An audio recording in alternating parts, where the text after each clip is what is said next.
12살 딸이 눈을 떴습니다. 마지막 힘을 다해서요.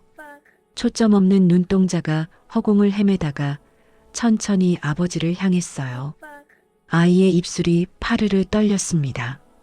그 두 글자에 아버지의 숨이 멎었습니다. 아이는 뭔가 더 말하려 했어요. 입술이 달싹거렸습니다.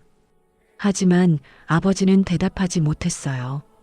사랑한다고 말하면 그게 정말 끝일 것 같았거든요. 입을 여는 순간 이 아이가 진짜 떠나버릴 것 같았습니다. 그래서 침묵했어요. 아이의 손을 잡은 채 끝까지 한마디도 하지 못했습니다. 장례식장에서 사람들이 수군거렸어요. 마지막까지 말 한마디 안 해준 냉정한 아버지래. 자식이 죽어가는데 어떻게 저럴 수가 있어? 아무도 몰랐습니다. 그 침묵이 도망이 아니었다는 걸요. 말을 뱉는 순간 무너져 내릴 아이의 평온을 지켜주고 싶었던 아버지가 줄 수 있는 마지막 사랑이었다는 거요. 가장 깊은 사랑은 소리가 없습니다. 하지만 그 침묵은 평생 그의 심장 속에서 가장 시끄러운 통곡으로 남았어요.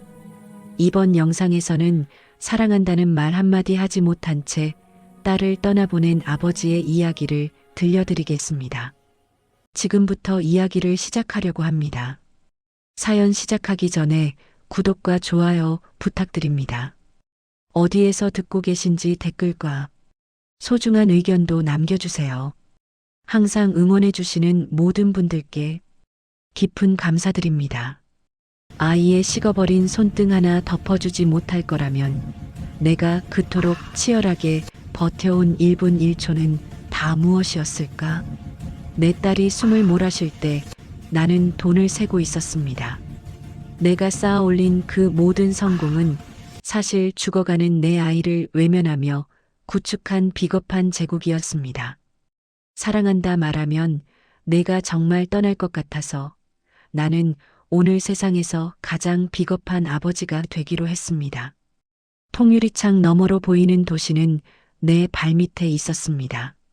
나는 단 한 번도 말을 잃어본 적 없는 차가운 숫자의 승부사였습니다. 내게 시간은 곧 돈이었고 감정은 사치였습니다. 1초를 아끼기 위해 딸아이의 입학식조차 비서에게 맡겼던 나는 그런 아비였습니다. 성공이라는 이름의 마약에 취해 나는 내 아이가 얼마나 말라가는지조차 보지 못했습니다. 빌딩 숲의 화려한 네온 사인이 내 눈을 가렸고 수십억이 오가는 계약서의 바스락거리는 소리가 내 딸의 울음소리를 지워버렸습니다. 나는 내가 위대하다고 믿었습니다. 가족을 위해 이 지옥 같은 전쟁터에서 승리하고 있다고 착각했습니다. 하지만 사실 나는 내 아이의 생명을 땔감 삼아 나의 오만한 제국을 데우고 있었던 비겁한 폭군일 뿐이었습니다. 수천만 원짜리 수트의 빳빳한 질감보다 내 아이의 식어가는 살결이 더 차갑다는 걸 알았을 때 나는 비로소 내가 지은 죄의 무게를 깨달았습니다. 그날도 그랬습니다. 수십억의 계약서 앞에서 펜을 들었을 때 내 휴대폰이 비명처럼 울렸습니다. 화면에는 딸 하은이라는 세 글자가 떠 있었지만 나는 그 절박한 신호를 차갑게 밀어두었습니다. 지금 이 서명 하나가 내 제국을 더 견고하게 만들 것이라 믿었기 때문입니다. 나는 펜촉이 종이를 긁는 소리에 집중했습니다. 그 소리가 내 딸의 마지막 숨소리보다 더 중요하다고 믿었습니다. 다시 울리는 진동. 나는 신경질적으로 전화를 낚아챘습니다. 지금 바쁜 상황인지 몰라. 내 목소리는 아이의 심장보다 더 날카로운 칼날이었습니다. 그 칼날이 내 딸의 마지막 숨통을 끊어버릴 줄은 꿈에도 모른 채 말입니다. 전화기 너머에서 낯선 목소리가 들렸습니다. 보호자분이죠? 따님이. 응급실입니다. 그 순간 내 오만한 제국의 모든 성벽이 단 한 번에 무너져 내렸습니다. 손에 쥐고 있던 만년필이 바닥으로 떨어졌고 검은 잉크가 내 결백한 자존심 위로 번져나갔습니다. 회의실을 뛰쳐나오며 나는 처음으로 시간이 멈추길 기도했습니다. 돈을 벌기 위해 단 1초도 낭비하지 않았던 내 발걸음이 정작 내 딸에게 가는 길 위에서는 납덩이처럼 무거웠습니다. 엘리베이터 숫자가 내려가는 속도가 아이의 맥박이 떨어지는 속도처럼 느껴져 숨이 막혔습니다. 주차장으로 달려가는 내내 내 비싼 구두 소리가 복도에 비참하게 울려 퍼졌습니다. 고급 세단의 핸들을 잡은 손바닥에서 비겁한 땀이 흘러나왔습니다. 하은아, 제발. 아빠가 갈 때까지만 숨을 멈추지 마라. 내가 그동안 너를 외면하며 벌어들인 그 모든 돈을 다 줄 테니 제발 1분만, 딱 1분만 시간을 되돌려달라고 하늘을 향해 짐승처럼 울부짖었습니다. 꽉 막힌 강변북로의 차들 사이에서 나는 미친 사람처럼 경적을 울려댔습니다. 내가 앞질러 가려 했던 수많은 시간들이 이제는 거대한 벽이 되어 나를 가로막고 있었습니다. 창밖의 도시는 여전히 비정하게 빛나고 있었습니다. 내가 그토록 자랑스러워했던 이 화려한 야경이 사실은 내 아이의 눈물을 먹고 자란 괴물이었다는 사실을 나는 왜 이제야 알았을까요? 빌딩들의 불빛이 마치 아이를 데려가려는 저승사자의 눈동자처럼 번뜩였습니다. 엑셀을 밟는 발끝이 경련을 일으켰고 시야는 자꾸만 흐려졌습니다. 눈물조차 나오지 않는 지독한 공포였습니다. 병원 정문에 도착했을 때 평소엔 눈길조차 주지 않던 하얀색 건물이 거대한 무덤처럼 나를 압도했습니다. 나는 미친 듯이 달렸습니다. 내 비싼 구두가 대리석 바닥을 지니기는 소리가 마치 내 오만함이 부서지는 소리처럼 복도에 메아리 쳤습니다. 응급실 입구의 붉은 등이 내 가슴에 구멍을 내는 것 같았습니다. 응급실 문을 열자마자 달려든 건 소독약 냄새와 비릿한 삶의 냄새였습니다. 저 멀리 수많은 의료진에 둘러싸인 작은 침대가 보였습니다.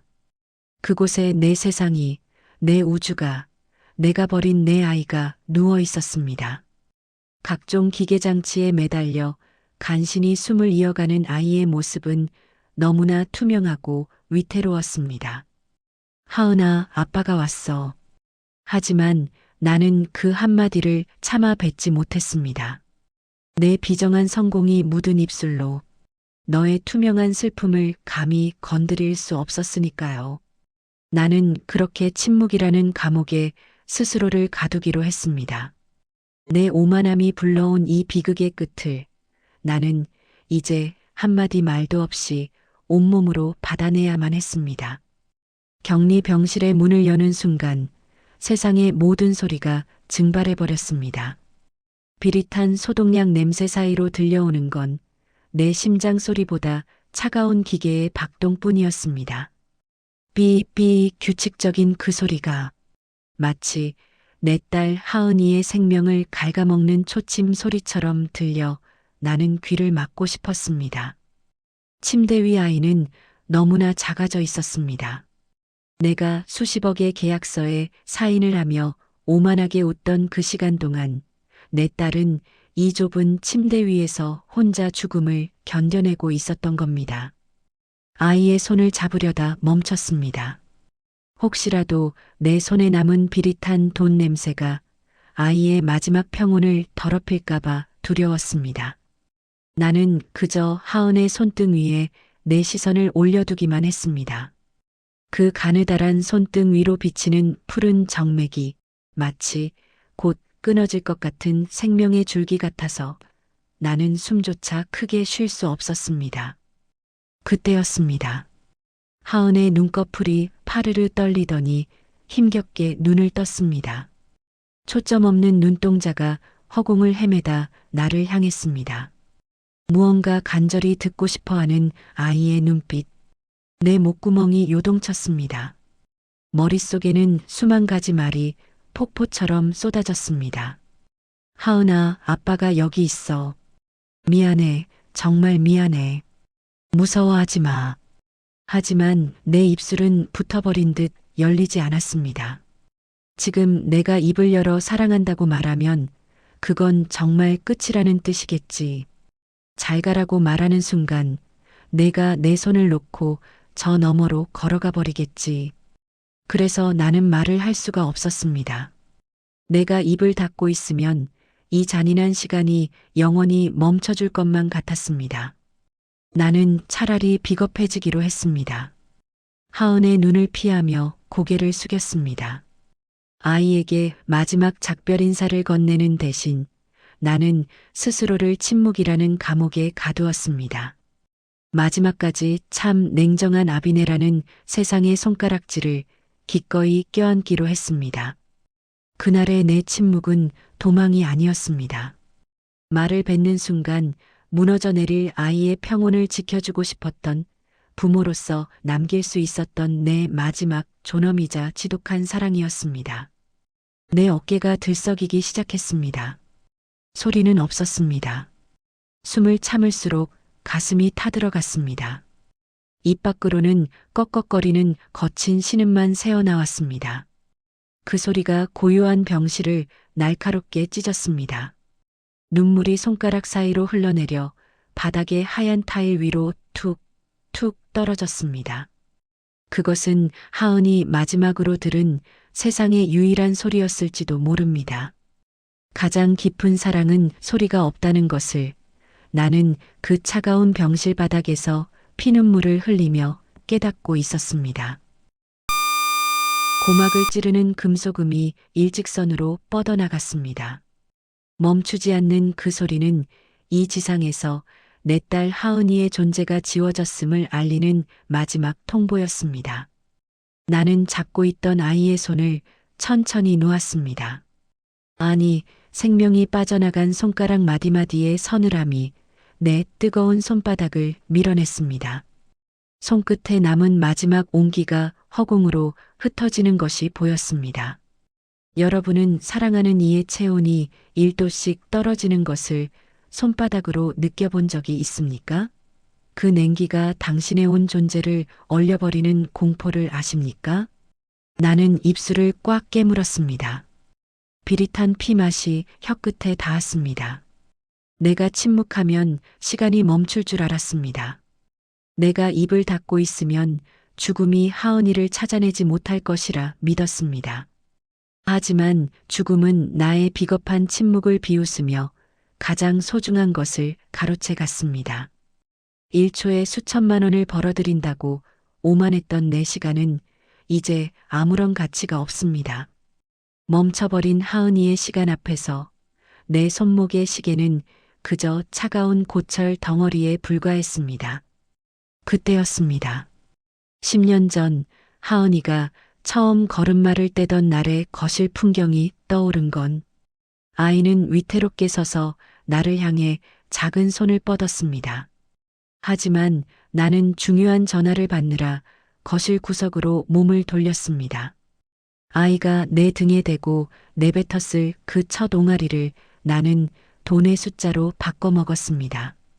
지금 내 손에 남은 건 차가운 아이의 시신뿐입니다. 후회는 언제나 가장 잔인한 순간에 도착합니다. 두 손으로 내 얼굴을 감쌌습니다. 손바닥에 닿은 내 살결이 징그러울 만큼 생생하게 느껴졌습니다. 아직 숨을 쉬고 있는 나 자신이 혐오스러웠습니다. 어깨가 들썩이기 시작했습니다. 소리는 나오지 않았습니다. 목구멍에 커다란 가시가 걸린 듯 뜨거운 통증이 치밀어 올랐습니다. 구두 끝이 바닥의 하얀 타일을 긁는 소리가 병실의 정막을 기괴하게 찢었습니다. 꺽꺽거리는 마찰음이 폐 깊숙한 곳에서 터져나왔습니다. 그것은 울음이 아니라 찢겨나간 영혼이 내지르는 비명이었습니다. 눈물이 손가락 사이로 터져나왔습니다. 바닥으로 떨어지는 눈물 소리가 유난히 크게 들렸습니다. 툭툭. 하얀 타일 위로 번지는 눈물 자국이 하은이의 식어버린 눈동자 같았습니다. 나는 바닥을 향해 고개를 더 깊이 숙였습니다.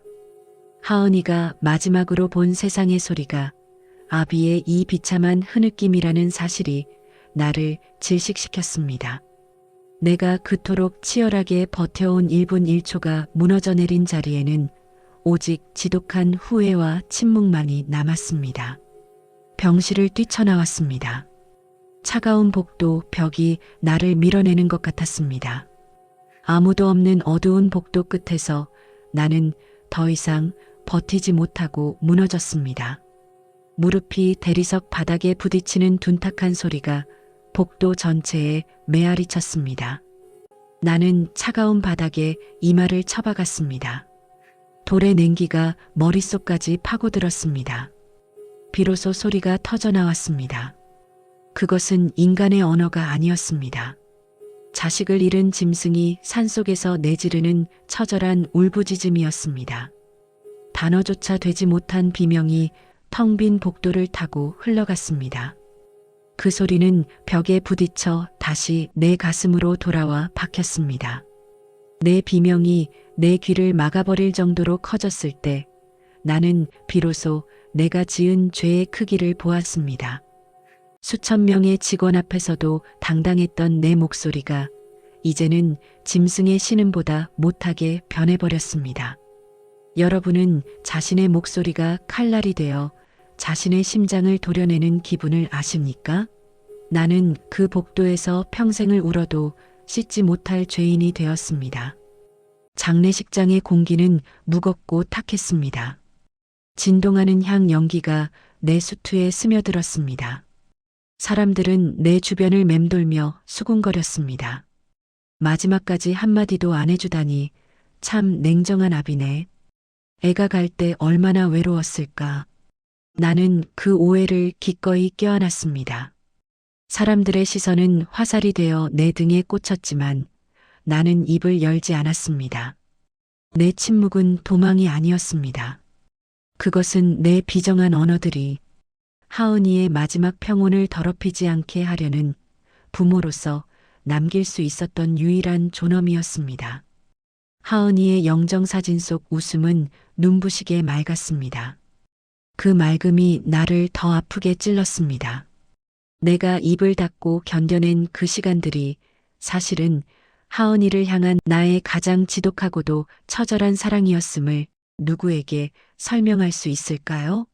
가장 깊은 사랑은 소리가 없다는 것을 나는 내 아이를 잃고 나서야 깨달았습니다. 그리고 그 침묵은 이제 평생 내 심장 속에서 가장 시끄러운 통곡으로 남을 것입니다. 나는 다시 시계를 찾습니다. 하지만 이제 시계의 초침 소리는 나를 재촉하는 숫자가 아니라 내 아이를 잃은 그날의 삐소리가 되어 내 고막을 때립니다. 밤은 길었고 침묵은 날카로운 가시가 되어 내 온몸을 찔렀습니다. 거실의 괴종시계 소리가 유난히 크게 들렸습니다. 나는 다시는 시간을 다스린다는 교만한 생각을 하지 않기로 했습니다. 아이가 없는 이 집에서 나는 이제 시간의 노예가 되어 평생을 후회라는 감옥에서 썩어갈 것입니다. 침묵의 무게가 나를 짓누를 때마다 나는 그날 병실에서 내뱉지 못한 사랑한다는 말을 수천 번이고 수만 번이고 어둠 속으로 뱉어낼 것입니다. 현관문 입구 한쪽이 꺾인 분홍색 운동화가 내 발등을 툭 쳤습니다. 며칠 전 하은이가 학교에 늦었다며 다급하게 벗어놓고 나간 그 상태 그대로였습니다.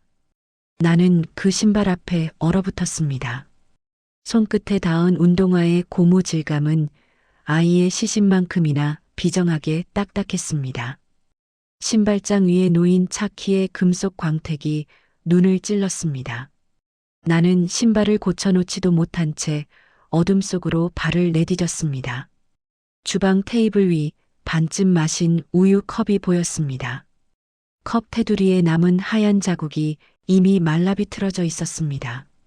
코끝을 스치는 시큼하고 비릿한 냄새. 아이의 입술이 마지막으로 머물렀을 그 흔적 앞에서 나는 무릎을 꿇었습니다. 수천만 원의 이익을 계산할 줄만 알았지 내 딸이 우유 한 잔을 다 비우지 못할 만큼 아팠다는 건 몰랐습니다. 나는 테이블 모서리를 꽉 쥐었습니다. 거친 나무의 결이 손바닥을 파고들었습니다. 그때였습니다. 3년 전 하은이가 자기 이름보다 먼저 배운 아빠라는 단어를 내뱉던 그날의 공기가 떠오른 건 나는 그때도 비즈니스 전화를 받느라 아이의 부름을 외면했습니다. 나는 성공이라는 이름의 땔감으로 내 아이의 생명을 태우고 있었던 폭군이었습니다. 하은의 방 문고리를 잡았습니다. 손바닥을 타고 흐르는 차가운 금속의 감촉. 문을 여는 순간 미세한 딸기향 비누 냄새가 콧속을 파고들었습니다. 그 냄새는 칼날이 되어 내 폐부를 도려냈습니다. 방 안은 아이가 방금 전까지 있었던 것처럼 생생했습니다. 책상 위에 펼쳐진 수학 문제집, 끝이 뭉툭하게 달아버린 연필 한 자루. 나는 그 연필을 쥐었습니다.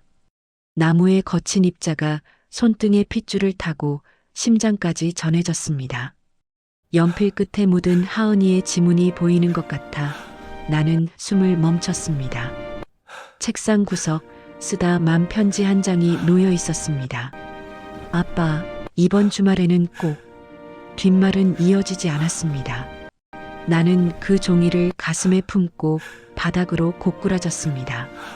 종이의 바스락거리는 소리가 하은이의 흐느낌처럼 들렸습니다. 내가 벌어들인 그 모든 돈을 이 종이 한 장의 뒷말과 바꿀 수 있다면 얼마나 좋을까?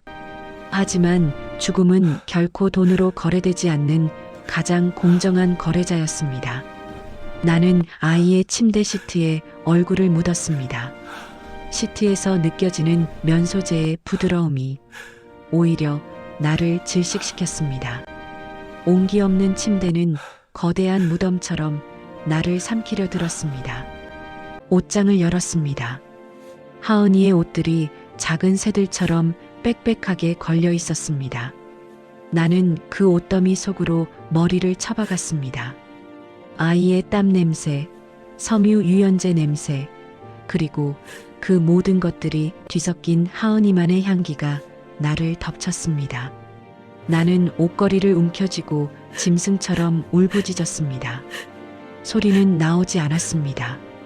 목구멍에 커다란 돌덩이가 걸린 듯 꺽꺽거리는 신음만 복도에 메아리 쳤습니다. 내 비싼 수트가 아이의 옷들 사이에서 구겨지고 내 딱딱한 고집이 눈물과 섞여 바닥의 하얀 타일 위로 툭툭 떨어졌습니다. 그 정막 속에서 거실의 괴종시계 소리가 유난히 크게 들렸습니다. 틱틱틱. 그 소리는 마치 내 냉혹했던 시간을 단죄하는 심판자의 발자국 소리 같았습니다. 나는 내가 위대하다고 믿었습니다. 가족을 위해 이 지옥 같은 전쟁터에서 승리하고 있다고 착각했습니다. 하지만 사실 나는 내 아이의 눈물을 먹고 자란 괴물이었습니다. 빌딩 숲의 화려한 네온 사인이 내 눈을 가렸고 수십억이 오가는 계약서의 바스락거리는 소리가 내 딸의 울음소리를 지워버렸습니다. 안방 문이 열리는 소리가 들렸습니다. 아내였습니다. 아내의 발소리는 유령처럼 가늘고 위태로웠습니다. 나는 고개를 들지 못했습니다. 아내의 시선이 내 등에 꽂히는 것이 느껴졌습니다. 그것은 비난보다 더 아픈 죽은 자와 산 자 사이의 거대한 벽이었습니다. 아내는 아무 말 없이 내 옆에 앉았습니다. 아내의 마른 손이 내 구겨진 수트 자락을 잡았습니다. 우리는 서로를 보지 못한 채 아이가 남긴 딸기향 속에서 서서히 죽어가고 있었습니다. 두 명의 죄인이 마주 앉아 침묵이라는 벌을 받고 있었습니다. 나는 다시 시계를 보았습니다. 손목에 채워진 그 비싼 시계가 이제는 내 고통을 측정하는 측정기가 되었습니다. 1초가 지날 때마다 후회는 1도씩 깊어지고 1분이 지날 때마다 절망은 100m씩 깊어집니다. 내가 그토록 치열하게 버텨온 1분 1초가 이제는 나를 고문하는 채찍이 되었습니다. 나는 이제 압니다. 세상에서 가장 긴 시간은 사랑하는 이를 잃고 난 뒤의 1분이라는 것을요. 침묵의 무게가 나를 짓누를 때마다 나는 그날 병실에서 내뱉지 못한 말을 어둠 속으로 던집니다. 사랑한다, 우리 딸. 아빠가 정말 미안해. 밤은 깊었고 어둠은 끈적하게 나를 에워쌌습니다. 창밖의 도시는 여전히 비정하게 빛나고 있었습니다. 내가 그토록 자랑스러워했던 이 화려한 야경이 사실은 내 아이를 잡아먹은 괴물의 이빨이었다는 것을 나는 왜 이제야 알았을까요?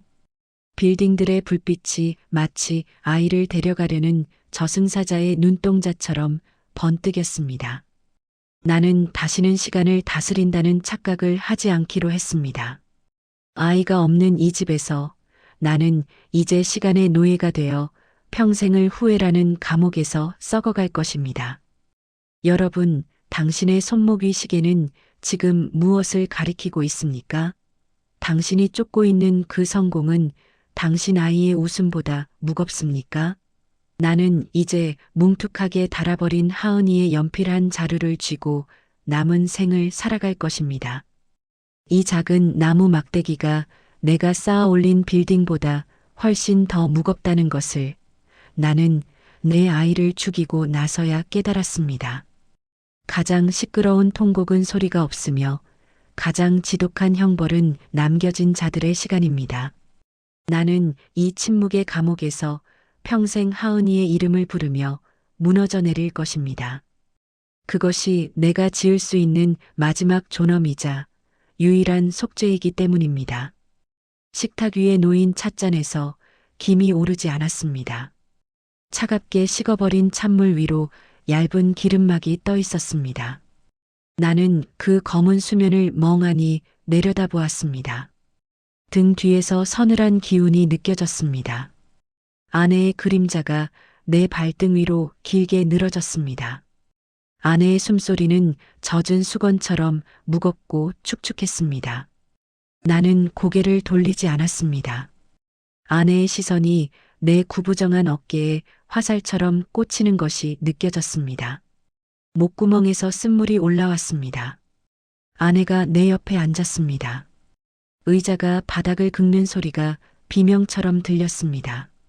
아내의 손은 앙상한 나뭇가지 같았습니다. 그 손이 내 구겨진 수트 소매를 잡았습니다. 당신 하은이 수학 문제집 봤어?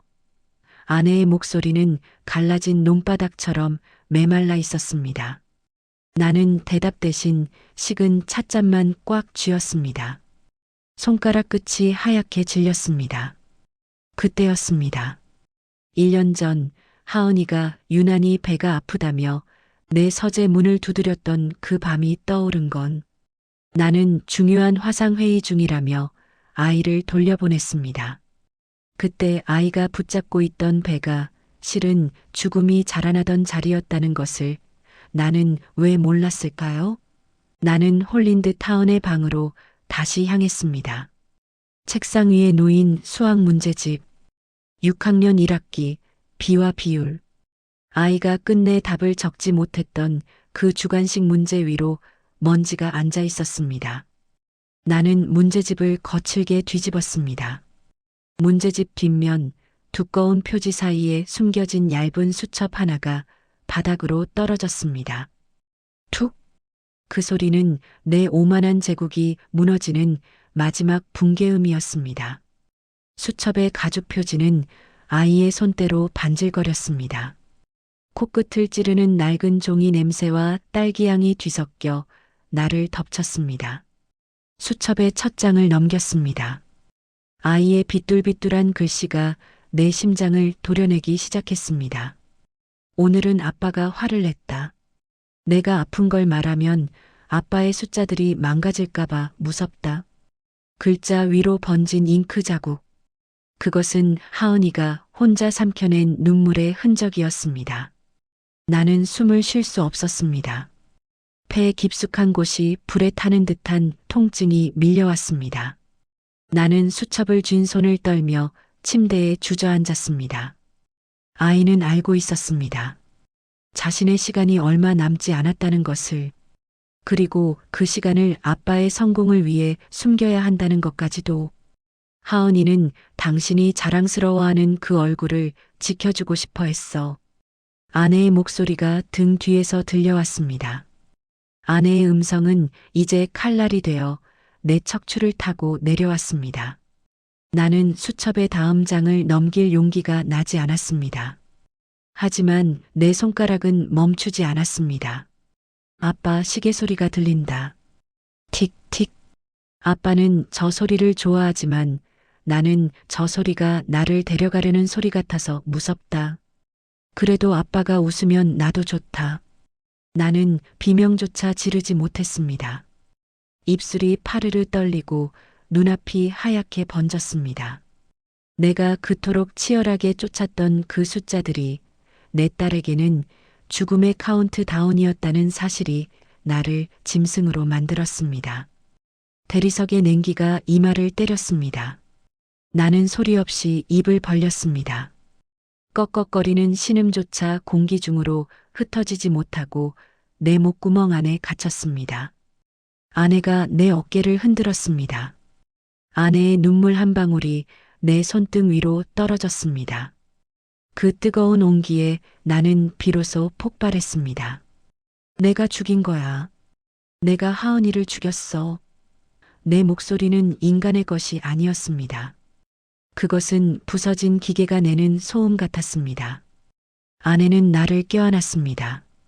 아내의 마른 팔이 내 몸을 감쌀 때 나는 내가 그동안 쌓아 올린 모든 벽이 허물어지는 것을 느꼈습니다. 수십억의 자산도 화려한 인맥도 이 작은 방 안의 슬픔 하나를 가려주지 못했습니다. 나는 다시 수첩 속 하은이의 글자를 손가락으로 훑쳤습니다. 아빠 미안해. 끝까지 같이 못 있어줘서. 그래도 사랑해. 마지막 문장은 채 완성되지 못한 채 길게 늘어져 있었습니다. 아마도 그 순간 아이의 손에서 연필이 떨어졌을 것입니다. 나는 그 빈 공간에 내 눈물을 쏟아부었습니다. 종이가 젖어 쭈글쭈글하게 변해갔습니다. 내 욕심이 묻은 손으로 이 거룩한 유언을 만지는 것조차 죄스러워 나는 손을 닦고 또 닦았습니다. 하지만 내 영혼에 묻은 돈 냄새는 지워지지 않았습니다. 밤은 더 깊어졌고 하은의 방 안은 이제 거대한 진실의 무덤이 되었습니다. 나는 아내의 무릎에 머리를 쳐박았습니다. 우리는 한참 동안 아무 말도 하지 않았습니다. 오직 거실에서 들려오는 괴종식의 소리만이 우리를 단죄하고 있었습니다. 틱틱. 그 소리는 이제 아이의 일기 속 말처럼 나를 데려가려는 저승사자의 발걸음 소리로 바뀌어 있었습니다. 나는 이제 압니다. 내가 가졌던 그 모든 시간은 사실 하은이에게서 훔쳐온 것이었다는 것을요. 나는 이제 하은이가 남긴 이 미완성의 문장들을 가슴에 품고 아이가 없는 그 빈 방으로 들어갑니다. 하지만 과연 내가 이 지독한 적막을 단 하루라도 견뎌낼 수 있을까요? 아내가 방을 나간 뒤에도 나는 불을 켜지 못했습니다. 어둠에 익숙해진 눈으로 하은이의 책상을 가만히 응시했습니다. 그 물건들이 마치 나를 쳐다보며 아비로서의 죄를 묻는 것 같아 고개를 들 수 없었습니다. 나는 무거운 몸을 이끌고 하은이 책상 앞 의자에 앉았습니다. 낡은 의자가 끼익 소리를 내며 바닥을 긁는데 그 소리가 적막한 방 안에서 유난히 크게 울려 퍼지더군요. 책상 위에 놓인 하은이 필통을 손으로 가만히 쓸어보았습니다. 필통을 열어보니 연필 몇 자루가 들어있더군요. 나는 그 중에서 아주 짧아진 연필 하나를 꺼내 들었습니다. 연필 끝에는 아이가 깨문 작은 이빨 자국들이 다닥다닥 남아 있었습니다. 어려운 숙제를 할 때마다 입술을 오물거리며 연필 끝을 깨물던 하은이의 그 고집스러운 옆모습이 눈앞에 선하게 그려졌습니다. 여러분도 그러신 적 있으신가요? 떠난 사람이 남긴 아주 작고 흔한 물건 하나가 그 어떤 유언보다 더 가슴을 미어지게 하는 그런 날 말입니다. 서랍 안쪽을 더듬거리다 보니 손가락 끝에 딱딱하고 차가운 게 걸렸습니다. 녹슨 열쇠였습니다. 하은이가 자기 보물 1호라면서 낡은 양말 속에 꽁꽁 숨겨두었던 그 작은 열쇠 말입니다. 열쇠를 손바닥에 올리고 꽉 쥐어보았습니다. 손바닥에 땀이 배니까 열쇠에서 퀴퀴한 쇠냄새가 확 올라오더군요. 5년 동안 서랍 속에 꾹 닫혀있던 시간이 다시 살아난 것 같아 코끝이 찡해졌습니다. 나는 그 열쇠를 들고 책상 밑에 있는 작은 나무 상자를 천천히 끌어당겼습니다. 상자 겉면에 거친 나무결이 내 메마른 손등을 긁고 지나가는데 그 따가운 느낌조차 아이가 내게 보내는 마지막 투정 같아 마음이 아렸습니다. 상자를 열어보니 정말이지 보잘것없는 것들만 가득 들어있더군요. 색이 바랜 놀이공원 표 2장이랑 바싹 말라서 가루가 된 네잎클로버 하나, 그리고 그 밑에 귀퉁이가 하얗게 닳아버린 내 명함 한 장이 놓여 있었습니다. 그 명함을 보는 순간 숨이 턱 막혔습니다. 내가 세상에서 제일 잘 나간다고 자랑하던 내 이름과 직함이 우리 아이한테는 아빠 대신 붙들고 있을 유일한 장난감이었던 셈이지요. 명함 모서리가 너덜너덜해질 때까지 만지면서 하은이는 얼마나 아빠를 기다렸을까요? 나는 수천 장의 명함을 남들에게 뿌리며 성공했다고 믿었지만 정작 내 아이한테는 따뜻한 눈길 한 번 제대로 준 적이 없었습니다. 표에 적힌 날짜를 보니까 5년 전 하은이 8살 생일날이었습니다. 그날은 비가 정말 무섭게 쏟아졌었지요. 나는 큰 계약을 따냈다고 동료들이랑 술잔을 부딪히고 있었는데 아이는 이 표를 꼭 쥐고 놀이공원 정문에서 빗물을 담아주며 아빠를 기다렸을 겁니다. 손땀 때문에 표에 적힌 파란 잉크가 번져 있는 걸 보니까 아이의 그 절망적인 마음이 내 손바닥으로 그대로 전해지는 것 같았습니다. 바쁘다는 핑계로 내가 못 들은 척했던 그날의 빗소리가 이제야 내 귓가에서 천둥소리처럼 울려 퍼졌습니다. 여러분, 우리 시니어들은 평생을 식구들 먹여 살린다고 앞만 보고 뛰어오지 않았습니까? 그런데 정작 내 곁에 있던 가장 소중한 사람의 젖은 마음은 왜 한 번도 닦아주지 못했을까요? 나는 그 잉크 번진 표를 가슴에 얹고 한참 동안 소리 없이 울었습니다. 상자 맨 밑바닥에서 낡은 카세트 테이프 하나를 찾아냈습니다. 하은이가 유치원 다닐 때 쓰던 그 투박한 테이프 말입니다. 나는 떨리는 손으로 먼지 쌓인 플레이어에 테이프를 밀어 넣었습니다. 재생 버튼을 누르니까 칙칙거리는 소리가 먼저 흘러나오더군요. 마치 파도가 멀리서 밀려오는 것 같은 그 소리 끝에 갑자기 하은이의 맑은 목소리가 터져 나왔습니다. 아빠, 나 하은이야. 아빠 오늘 많이 바빠? 나는 아빠가 정말 보고 싶은데.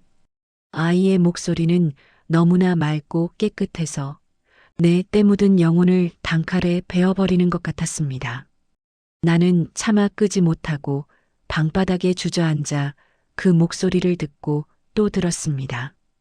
테이프 속 아이는 혼자서 노래를 흥얼거리고 있었습니다. 음정도 안 맞고 가사도 제멋대로였지만 그 소리가 세상 어떤 음악보다 크게 내 온몸을 휘감더군요. 나는 입고 있던 빳빳한 와이셔츠 단추를 거칠게 풀어 헤쳤습니다. 목을 죄어오는 그 매끄러운 옷감이 마치 나를 올가매는 뱀처럼 징그럽게 느껴졌기 때문입니다. 숨이 막혀왔습니다. 내가 잘 살아보겠다고 치열하게 버텨온 그 모든 세월이 이 테이프 속 아이의 10초보다 가벼웠다는 사실에 나는 무너지고 말았습니다. 차가운 대리석 바닥에 머리를 쳐박고 나는 짐승처럼 울었습니다. 바닥의 냉기가 이마를 때렸지만 가슴속에서 타오르는 이후에는 도무지 꺼질 줄을 몰랐습니다. 아이 책상 위에는 수학 문제집 옆에 작은 화분 하나가 놓여 있었습니다. 이미 잎사귀는 다 떨어지고 말라비틀어진 흙만 남은 화분이었지요. 하은이는 병원으로 실려가기 직전까지도 이 화분에 물을 주려고 애썼던 모양입니다. 화분 받침대에 누렇게 남은 물때 얼룩이 그걸 말해주고 있었지요. 나는 그 흙을 손가락으로 가만히 파헤쳐 보았습니다. 버석거리는 흙가루가 손톱 밑으로 파고드는 그 까칠한 느낌이 마치 내 무관심을 꾸짖는 것 같았습니다. 하은이는 자기 생명이 꺼져가는 중에도 이 작은 풀 한 포기를 살리려고 애썼는데 나는 대체 뭘 지키려고 그토록 악착같이 살아온 걸까요? 화분을 가슴에 품어보니까 차가운 흙 냄새가 코끝을 스치며 나를 무섭게 나무라는 것 같았습니다. 옷장 및 구석진 틈새에서 발견한 일기장 마지막 장에는 하은이가 어디서 얻어왔는지 조잡한 스티커 하나가 삐뚤게 붙어 있었습니다. 아빠, 힘들지 마. 딱 4글자였습니다. 자기 숨이 가빠오는 그 절박한 순간에도 아이는 남겨질 못난 아비의 고통을 먼저 걱정하고 있었던 것이지요. 나는 그 글자 위로 내 거친 손바닥을 올려보았습니다. 종이가 바스락거리는 소리가 하은이의 가느다란 속삭임처럼 귓가를 간지럽히더군요. 후회는 언제나 늦게 찾아오고 그 값은 언제나 살을 찢는 통증으로 돌아오는 법입니다. 여러분은 오늘 사랑한다는 말을 누구에게 건네셨습니까? 그 말이 당신의 생애 마지막 인사가 될 수도 있다는 사실을 우리는 너무 자주 잊고 사는 건 아닐까요? 거실로 나와서 벽에 걸린 괴종시계를 바라보았습니다. 틱, 틱, 틱. 그 시계 소리가 이제는 나를 때리는 채찍 소리처럼 내 고막을 파고들더군요. 나는 시계를 떼어내 바닥으로 거칠게 던져버렸습니다. 유리가 박살나고 톱니바퀴들이 사방으로 흩어지는 소리가 거실 가득 울려 퍼졌지요. 하지만 내 마음속의 시계는 결코 멈추지 않았습니다. 하은이가 떠난 그 시간에 멈춰버린 내 영혼의 바늘은 평생 나를 괴롭히며 따라다닐 겁니다. 바닥에 흩어진 깨진 유리 조각에 내 얼굴이 비치더군요. 수만 조각으로 갈라진 내 얼굴이 꼭 내가 읽어온 성공의 비참한 마지막 모습 같았습니다. 밤은 깊었고 어둠은 끈적하게 나를 에워쌌습니다. 창밖의 도시는 여전히 비정하게 번쩍거리고 있었지요.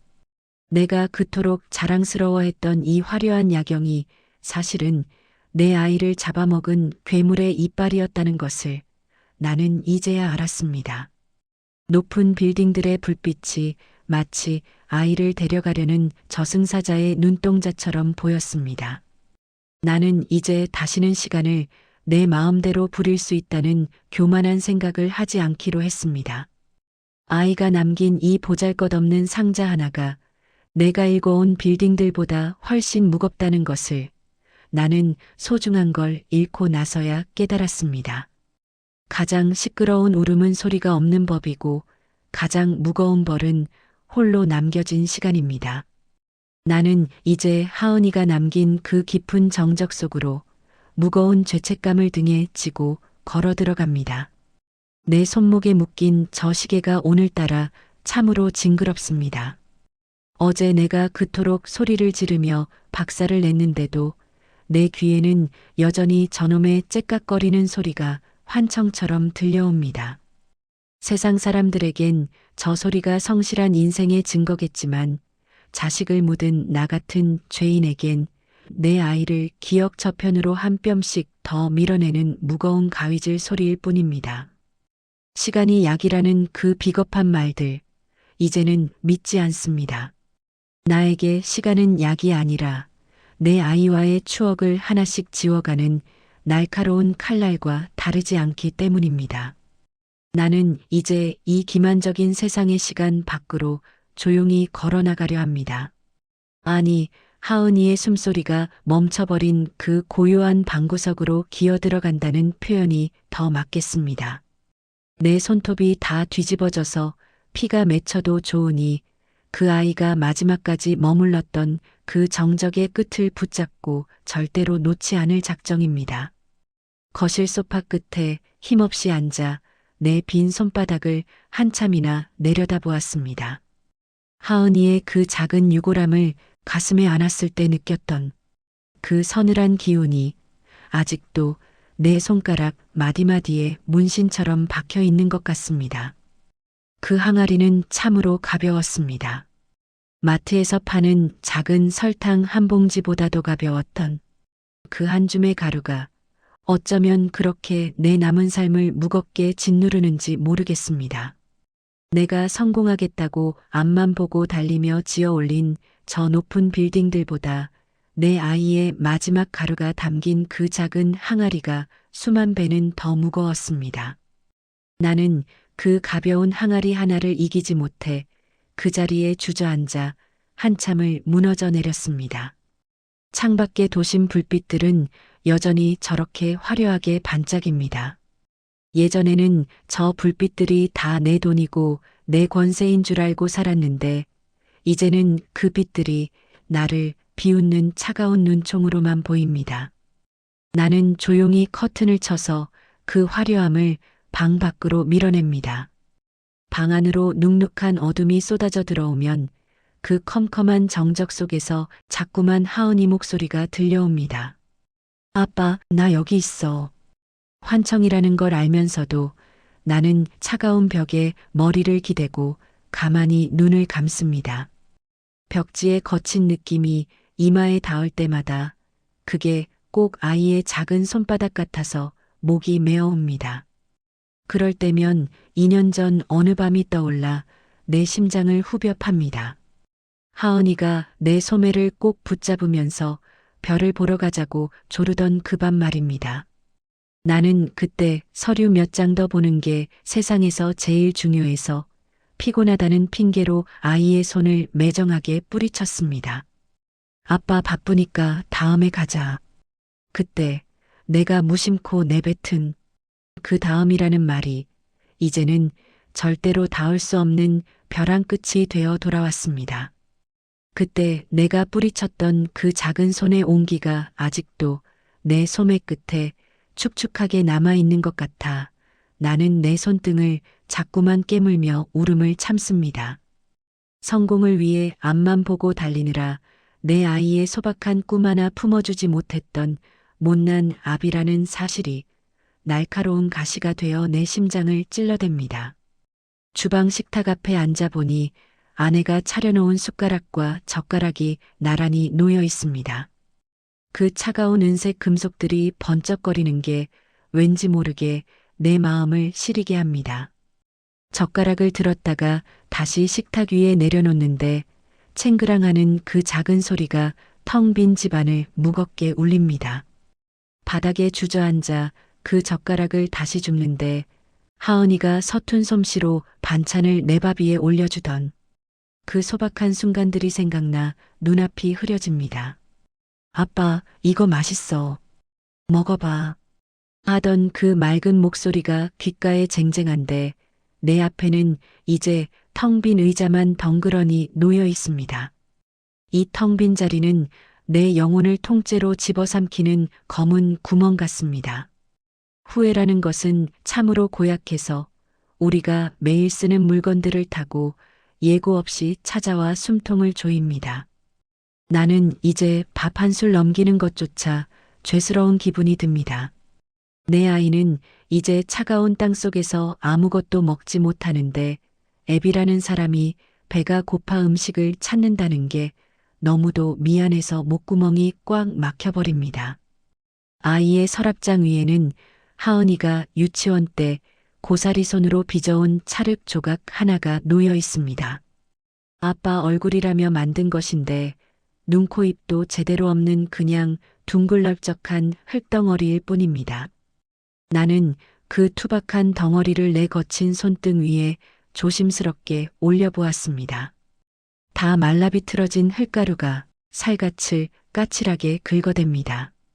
아이는 나를 이렇게 따뜻하고 둥근 사람으로 기억하고 싶었나 봅니다. 그런데 나는 왜 그렇게 날카로운 모서리만 세우며 살았을까요? 돈밖에 모르고 앞만 보며 달리느라 나를 둥글게 봐주던 아이의 마음에는 얼마나 많은 생채기를 냈을지 이제야 보입니다. 나는 그 찰흙덩어리를 손바닥으로 가만히 쥐어보았습니다. 빠드득 소리가 나며 바스러지는 흙가루가 손가락 사이로 힘없이 흘러내리는데 그게 꼭 하은이가 내게 주었던 꿈들이 부서지는 것 같아 가슴이 덜컥 내려앉았습니다. 흩어진 흙가루를 방바닥에 흩뿌리며 나는 생각했습니다. 이것들은 이제 내가 평생 등에 지고 가야 할 내 죄의 조각들이라고 말입니다. 밤이 깊어질수록 이 고독은 더 이상 견딜 수 없는 무게로 나를 짓눌렀습니다. 아이가 없는 이 세상에 나만 홀로 숨을 쉬고 있다는 사실이 내 목을 조르는 밧줄처럼 느껴졌습니다. 나는 천천히 벽장 안에서 낡은 카메라 스트랩을 꺼냈습니다. 25년 동안 내 목에 걸고 수만 장의 사진을 찍었던 내 인생 그 자체였던 그 가죽줄을 말입니다. 아이의 첫 돌 때 그 예쁜 웃음을 담으려고 목에 걸었던 이 줄이 이제는 내 마지막을 배웅할 밧줄이 되려 합니다. 나는 의자 위에 올라섰습니다. 차가운 가죽 냄새가 코끝을 스치는데 이상하게도 하은이가 처음 카메라를 만지며 까르르 웃던 그날의 햇살 냄새가 났습니다. 하은아, 아빠가 이제 갈게. 거기서 우리 같이 별 보러 가자. 나는 눈을 감고 마지막 숨을 내뱉으며 발밑에 의자를 걷어차려 했습니다. 그때였습니다. 방구석 어둠 속에서 하은이가 나를 보고 있는 것 같았습니다. 말리지도 않고 울지도 않고 그저 무표정하게 이 못난 아비를 물끄러미 바라보고 있었습니다. 그 맑은 눈망울이 너무도 시려서 나는 차마 발을 떼지 못했습니다. 죽는 것조차 내 마음대로 안 되는구나. 하은이는 이 지옥 같은 세상에 나를 홀로 남겨두고 벌을 더 받으라고 내 등을 떠미나 봅니다. 나는 가죽줄을 놓지 못한 채 바닥으로 무너져 내렸습니다. 죽음조차 허락되지 않은 이 비참한 살아있음이 내 목을 조르던 가죽줄보다 훨씬 더 아프고 잔인하게 다가왔습니다. 어둠 속에서 나는 아이의 빛바랜 일기장을 다시 펼쳤습니다. 맨 마지막 쪽 아이가 다 쓰지 못하고 멈춰버린 그 문장들 위로 내 떨리는 손가락을 가만히 올려보았습니다. 아빠 사랑해. 그 글자들이 꼭 살아있는 생명처럼 내 눈앞에서 일렁거렸습니다.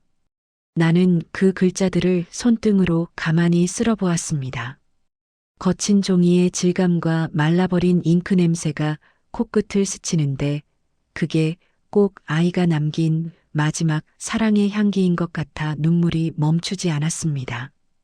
나는 아이의 사랑을 몰래 훔쳐먹고 사는 참으로 비겁한 아비입니다. 하지만 이 비겁한 짓이라도 해야 내가 이 하루를 버텨낼 수 있을 것 같았습니다. 세상 사람들은 다 잊어도 나 하나만은 하은이 이름을 끝까지 기억하며 이 어둠을 지켜야 하지 않겠습니까? 나는 이제 스스로를 이 침묵의 감옥에 가두어버린 자발적인 죄인이 되려 합니다. 어둠 속에서 희미하게 빛나는 아이의 장난감들, 닳아버린 연필, 그리고 아직 방 안 어디에선가 느껴지는 아이의 살냄새. 이것들이 이제 내 인생의 전 재산입니다. 나는 이 보잘것없는 것들을 지키면서 남은 생을 보내기로 했습니다. 그것만이 내가 하은이한테 사죄할 수 있는 유일한 길입니다. 나는 이제 세상의 시간 밖으로 완전히 걸어나가려 합니다. 하은이 시간이 멈춘 그곳으로 나는 매일 밤 침묵의 기도를 올리며 기어들어갈 겁니다. 가장 깊은 슬픔은 소리가 없고 가장 큰 용서는 끝내 입을 열지 않는 법이지요. 나는 이제 이 조용한 방 안에서 하은이의 숨소리를 찾아 평생을 헤매겠습니다. 그것이 내가 지을 수 있는 마지막 인간다운 모습이자 유일한 사죄이기 때문입니다. 침묵은 이제 더 이상 벌이 아닙니다. 그것은 내가 지옥 끝까지 지고 가야 할 내 아이를 향한 마지막 사랑의 증거입니다. 내 인생에 그늘이란 없던 시절이었습니다. 강남 한복판에 내 이름을 내건 건설사 사옥이 우뚝 섰을 때 나는 세상을 다 가졌다고 믿었습니다. 황금색 안전모를 쓰고 수백억짜리 수주계약서에 서명을 하던 그 순간 내 눈에 보이는 건 오로지 수직으로 뻗어 올라가는 빌딩의 높이뿐이었습니다. 지갑이 두꺼워질수록 내 목소리는 커졌고 사람들의 아부 섞인 웃음소리는 내가 세상의 설계자라도 된 양 오만함을 부추겼습니다. 그 화려한 조명 아래서 나는 신이었습니다. 내 결제 서류 한 장에 수천 명의 일감이 결정되었고 나는 그 권력이 영원할 줄 알았습니다. 하지만 그 눈부신 빛의 반대편에는 언제나 짙은 그림자가 드리워져 있었습니다. 내가 지은 아파트들이 남들의 안식처가 될 때 정작 내 집은 비바람조차 막지 못하는 위태로운 공사 현장이었습니다. 한 달에 수천만 원을 집에 가져다 주면 애비 노릇 다 하는 줄 알았습니다. 아내가 하은이가 고열로 알아누웠다고 전화를 하면 나는 바쁘다는 핑계로 화부터 냈습니다. 내가 누구 때문에 이렇게 피 터지게 사는데 돈 붙여줬으면 됐지. 왜 자꾸 사람 피를 말려. 수화기 너머로 들리던 아내의 흐느낌도 하은이의 자지러지는 울음소리도 나에게는 그저 내 성공을 방해하는 잡음일 뿐이었습니다. 가장 화려했던 어느 시상식 날 나는 올해의 건설인 상을 받으며 동료들의 박수 속에 샴페인을 터뜨렸습니다. 그날은 하은이가 학교에서 처음으로 상을 받아온 날이기도 했습니다. 아빠에게 보여주겠다고 밤늦게까지 거실불을 켜놓고 나를 기다리던 아이와 아내. 하지만 나는 축하 연회장에서 독한 술잔을 기울이며 성공의 단맛에 취해 있었습니다. 새벽녘 술 냄새를 풍기며 들어간 집 거실에는 아이가 그린 우리 가족 그림이 흉측하게 구겨져 있었습니다. 나는 미안해하기는커녕 잠든 나를 깨우지 않았다고 아내에게 소리를 질렀습니다. 그때 나는 몰랐습니다. 내가 쌓아 올린 그 화려한 성공의 탑이 사실은 내 아이의 숨소리를 하나씩 지워가며 지어 올린 괴물이었다는 것을 말입니다. 나에게 집은 그저 잠시 머물다 나가는 여관이었고 가족은 내 성공을 돋보이게 하는 장식품에 불과했습니다. 남의 집은 수천 세대씩 화려하게 지어주면서 정작 내 아이가 아빠의 품을 그리워하며 우는 소리에는 귀를 닫았습니다. 하은이가 유치원에서 아빠를 그릴 때 내 손에는 늘 전화기가 들려 있었고 얼굴은 빌딩 숲 뒤로 숨겨져 있었습니다. 아이의 기억 속에 아빠는 따뜻한 온기가 아니라 차가운 콘크리트 냄새와 날카로운 고함으로만 남았을 것입니다. 나는 아이에게 아빠가 아니라 돈만 벌어다 주는 기계 덩어리였습니다. 성공의 맛은 달콤했지만 그 대가는 잔인했습니다. 내가 지은 빌딩의 층수가 높아질수록 내 아이의 웃음소리는 낮아졌습니다. 어느 날 하은이가 내 옷자락을 붙잡으며 아빠, 나랑 같이 저녁 먹으면 안 돼? 하고 물었을 때 나는 피곤하다는 핑계로 아이의 작은 손을 힘껏 뿌리쳤습니다. 그때 아이의 눈에 스치던 그 공허한 눈빛. 나는 그게 아이가 보내는 마지막 구조 신호인 줄도 모르고 성공이라는 절벽을 향해 더 빨리 달렸습니다. 나는 내 가족의 행복을 헐어내어 내 성공의 기초를 다졌던 비정한 건축가였습니다. 이제야 명확해집니다. 내가 그토록 쫓아다녔던 그 찬란한 불빛들은 사실 내 아이를 태워 없애던 불꽃이었습니다.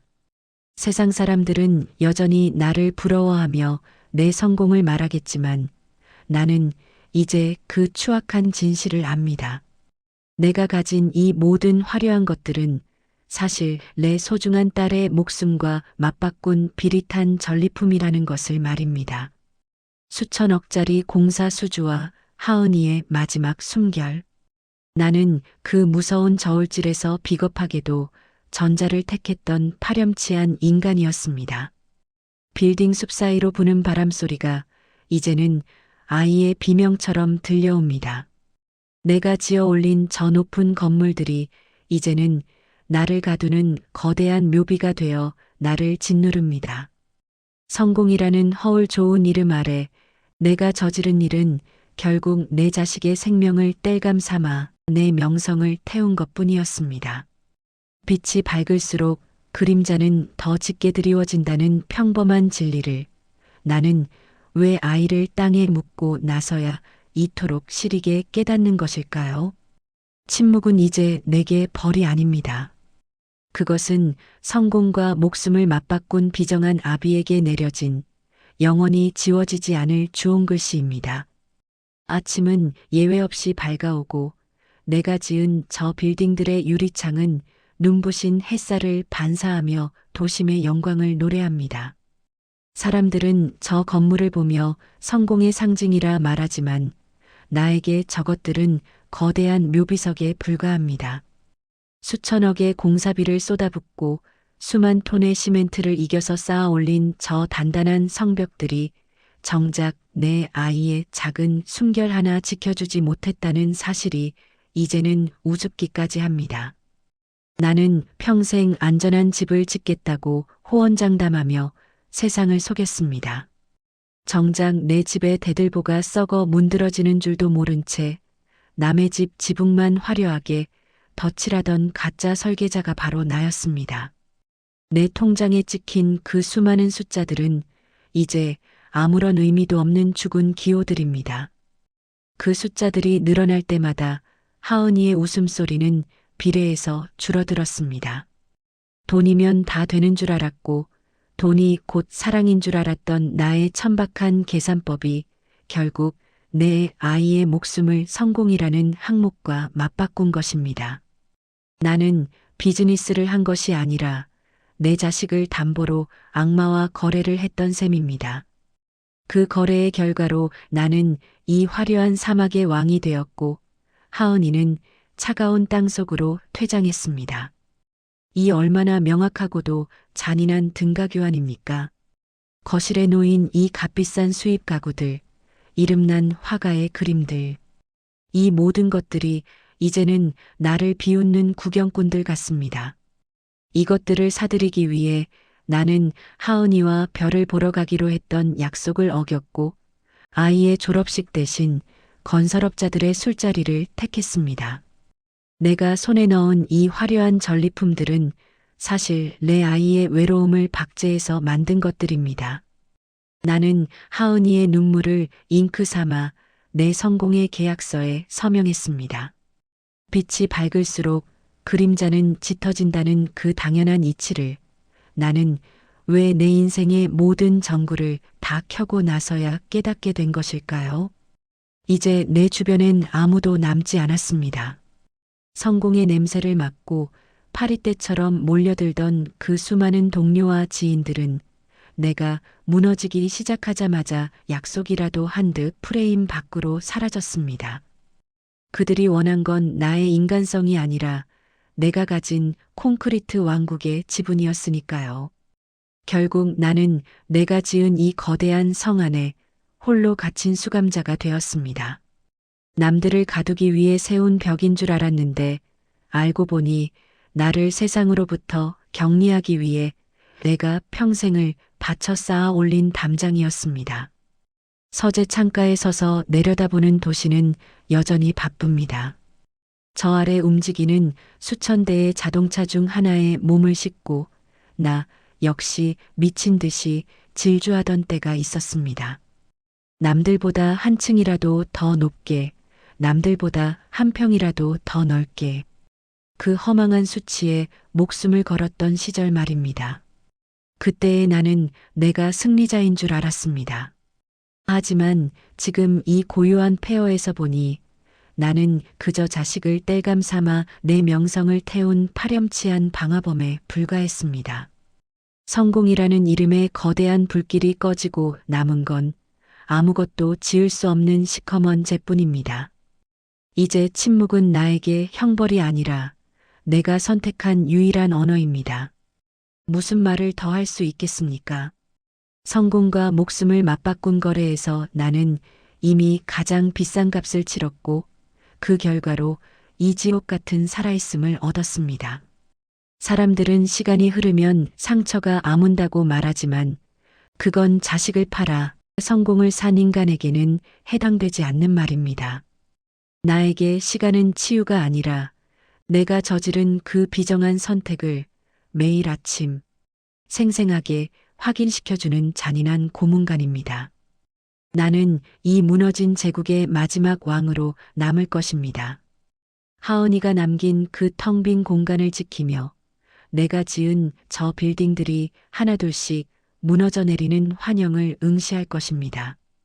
세상의 시계는 여전히 내일을 향해 달려가겠지만 나의 시간은 아이의 숨이 멈춘 그 자리에 영원히 박제되어 있을 것입니다.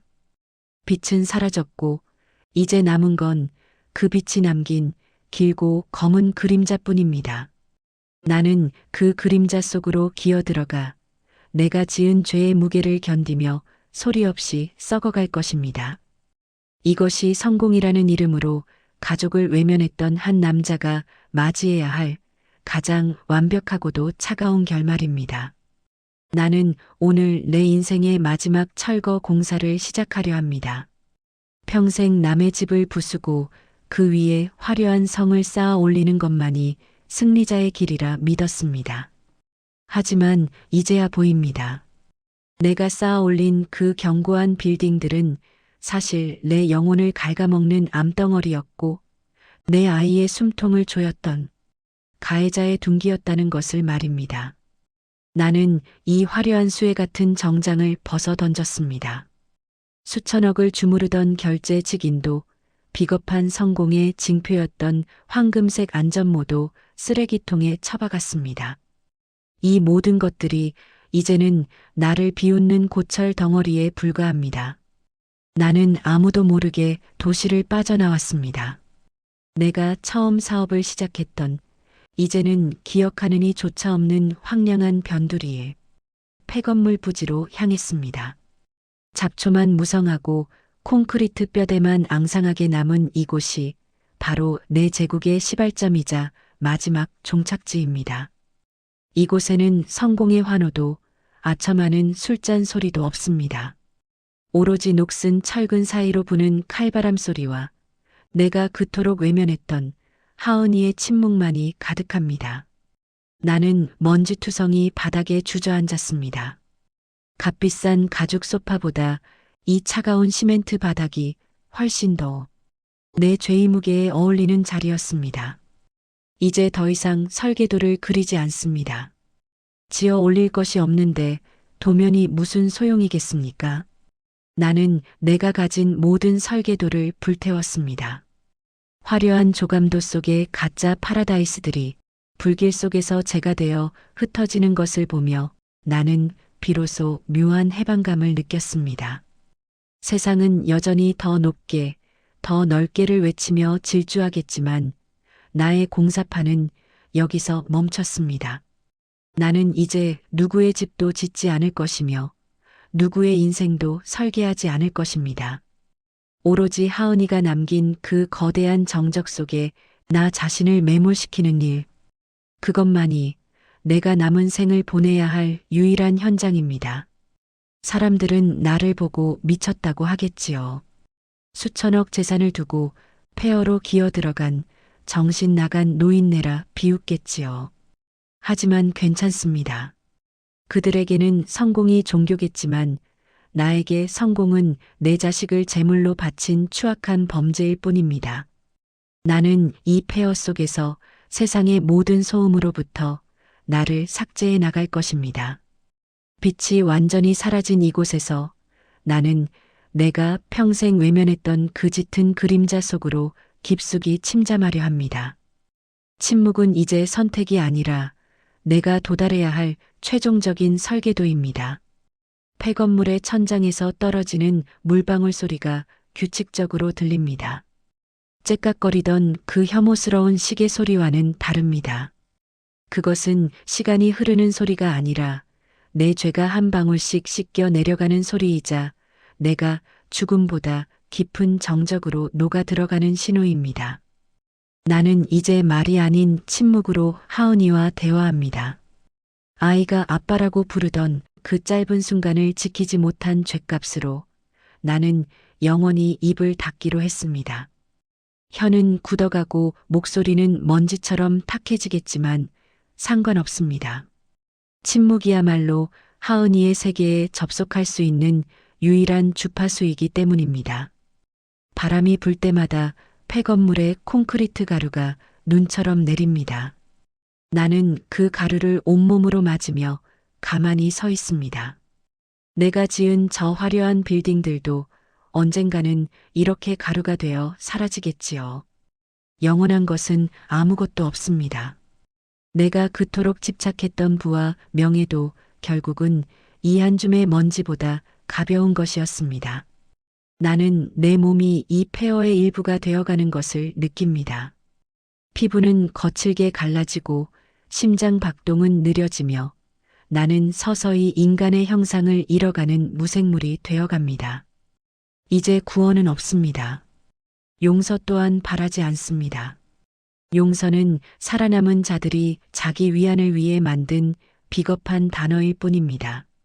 나는 용서받기 위해 이곳에 온 것이 아니라 내가 지은 죄와 함께 서서히 풍화되기 위해 왔습니다.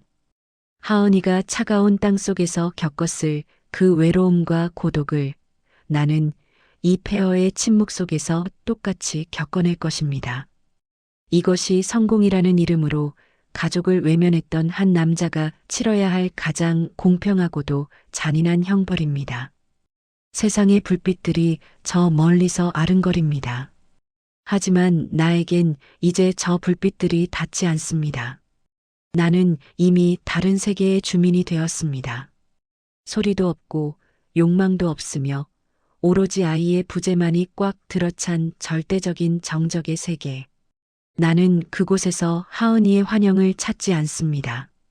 그저 아이가 남긴 그 차가운 침묵을 이불처럼 덮고 나 자신을 영원히 유폐시킬 뿐입니다. 빛은 죽었고 이제 남은 건 그 빛이 남긴 길고 검은 그림자와 나뿐입니다. 나의 마지막 셔터는 내려졌고 나의 마지막 설계도는 찢겨나갔습니다.